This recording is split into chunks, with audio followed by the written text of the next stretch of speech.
There were a lot of maze games in the early 80s, each of which obviously borrowed from the formula created by Pac-Man. Mousetrap was one of them.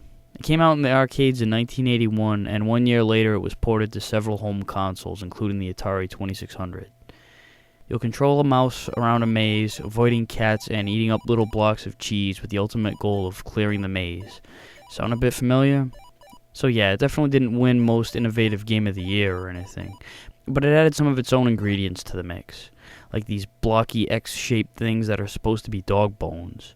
Each time you grab one, you'll store it into your inventory, and by tapping the fire button, you'll use a bone to temporarily turn into a dog, where you can take out the cats and get 10 points, which is a lot more than the measly 1 point you get for each block of cheese, especially if you take out several cats in a row.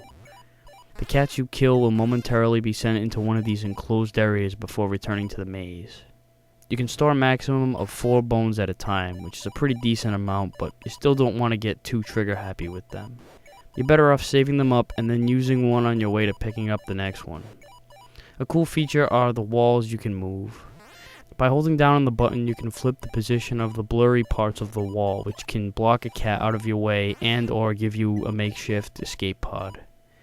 In the arcades, there were different color walls which had color-coded buttons specifically for swapping the position of those walls. But for the Atari 2600, this is a more than acceptable translation. With the exception of the blocky bones, the graphics are pretty good, and each character has some facial animation to add in some detail. The controls could have been a little bit smoother, but once you get used to them, you won't even notice. Like I said, you get 1 point for each piece of cheese you eat, 10 points for killing a cat, plus 100 points for clearing each stage. 1,000 points award you with an extra life, and you start out with 4. The cats get faster gradually with each level, and you can adjust the difficulty to make them faster right away. But no matter how fast they are, they're usually quite stupid and won't follow you unless you're close by. They'll usually wander back and forth like retards. But because there are 3 of them, and the maze isn't all that big, you could find yourself in trouble if you're not careful. Unfortunately, there's only one maze throughout the whole game, but the fact that you can change the layout on the fly keeps it from being too monotonous.